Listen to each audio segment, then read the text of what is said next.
बातचीत के लिए हमारे साथ कांग्रेस के वरिष्ठ नेता और सांसद सुखदेव भगत हैं। सर, आज सीडब्ल्यूसी की बैठक होने जा रही है।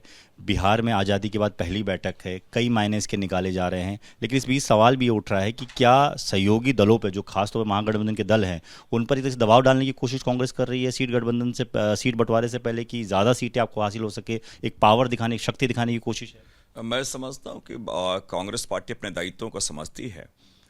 और जब 1917 में चंपारण सत्याग्रह गांधी जी ने स्वतंत्रता आंदोलन का वक्त शुरुआत की थी, और आज वोट चोरी का जो उन्होंने पदयात्रा की थी राहुल गांधी जी ने किया। आजकल वोट चोरी के माध्यम से पूरे संविधान, संवैधानिक संस्थान, संवैधानिक मूल्यों को बचाने का मुहिम है। कोई प्रेशर टैक्टिक्स नहीं है। हम अपने दायित्वों को निभा रहे हैं, अपने जिम्मेवारियों को निभा रहे हैं, और हम निश्चित रूप से एक सबसे बड़े विपक्ष के हम दल होने के नाते इन चीज़ों को देखते हैं। और आपने देखा कि राहुल गांधी जी लगातार, आज नहीं, चुनाव के पूर्व भी अगर भारत जोड़ो यात्रा के माध्यम से आज भी इन चीज़ों को राहुल गांधी जी अभियान उन्होंने छेड़ा है। तो अगर हम गंगा के तट पे, गंगा इतनी पवित्र नदी है, तो उसके तट पे ऐसे भी बिहार जो है वो विचारों की जननी है। तो मैं समझता हूं कि अगर वहां हम कार्य समिति की बैठक कर रहे हैं, तो इसको अलग अलग नजरिए से या दबाव की राजनीति से देखना उचित नहीं है। हम अपने जिम्मेवारी को निभा रहे हैं, अपने दायित्वों को निभा रहे हैं। इसके अलावा सर, डोनाल्ड ट्रंप का एक बयान आया है हमारे देश को लेकर। उन्होंने कहा है कि चीन और भारत जिस तरीके से कच्चा तेल लगातार रूस से खरीद रहे हैं, और रूस यूक्रेन युद्ध को एक तरीके से वित्त पोषित कर रहे हैं, उनको फंड कर रहे हैं, बढ़ावा दे रहे हैं, और ये सब चीज़ें एक्सेप्ट नहीं की जाएंगी, टैरिफ के मामले में हो, चाहे बढ़ाना पड़े और बढ़ाया जा सकता है। मैं समझता हूं कि जितनी बार ट्रंप इस प्रकार के आरोप लगा रहे हैं, उतनी बार ये साबित होती है कि मोदी जी अक्षम प्रधानमंत्री है, वो सक्षम नहीं है। वो हर बार ट्रंप के आगे घुटने टेक रहे हैं, और एक सॉवरेन कंट्री के प्रति उनका ये नजरिया उचित नहीं है। हमें भारत को अपनी स्पष्टता, अपनी नीतियों को बहुत स्पष्ट तरीके से रखना चाहिए।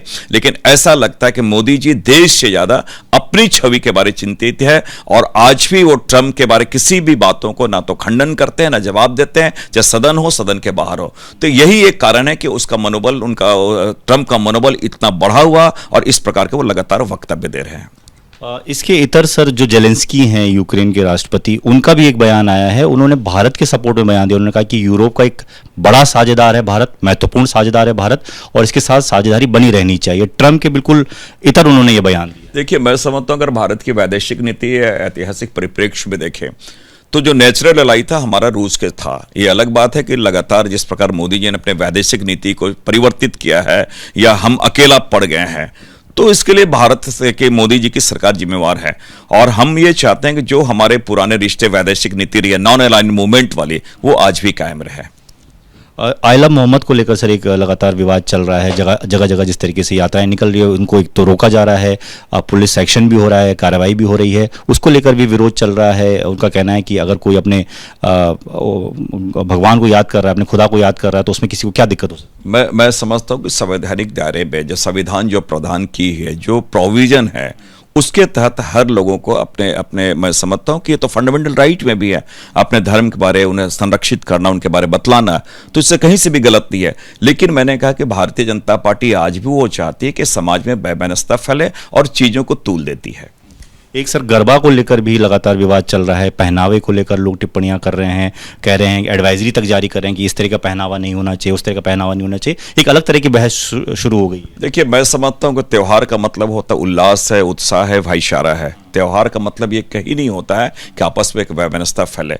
और चीज़ों को मैं समझता हूं लोग इतने सक्षम है, उन्हें पता है कि हमें त्यौहार में क्या कपड़े पहनने चाहिए, त्यौहार को किस ढंग से मनाना चाहिए। इसके लिए बहुत ज़्यादा मैं समझता हूं हस्तक्षेप की आवश्यकता नहीं है। एक आखिरी सवाल सर, बीजेपी बिहार ने एक पोस्ट किया है आज सीडब्ल्यूसी की बैठक को लेकर। उसमें लिखा है कि बिहार दिख रहा है कुर्सी के लिए मारामारी जारी है, इसका सत्ता का एक ही मकसद है, स्वार्थ के आधार पर यहाँ पर मारामारी हो रही है, जूतम पेजार चल रही है। मैं समझता हूँ कि ये भारतीय जनता पार्टी वो स्वयं के बारे बोल रही है, वो पहले बताएं। और जिस प्रकार लगातार उनके सम्राट चौधरी पे जो चीज़ें आ रही हैं, पहले उस पर वक्तव्य दे।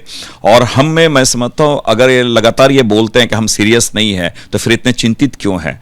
आज हम अपने दायित्वों को निर्वहन कर रहे हैं, और सीडब्ल्यूसी के माध्यम से एक संदेश देना चाहते हैं कि देश में की हालात क्या है और हमारे क्या क्या एजेंडा है, हम देश को किस राह पे ले जाना चाहते हैं। और ऐसे भी मैं समझता हूं कि चंपारण सत्याग्रह से एक संदेश गांधी जी ने दिया है, आज राहुल गांधी जी संदेश देंगे। धन्यवाद सर बातचीत के लिए। कैमरामैन सीके सिंह के साथ दीपक सिंह रावत, एबीपी न्यूज, दिल्ली।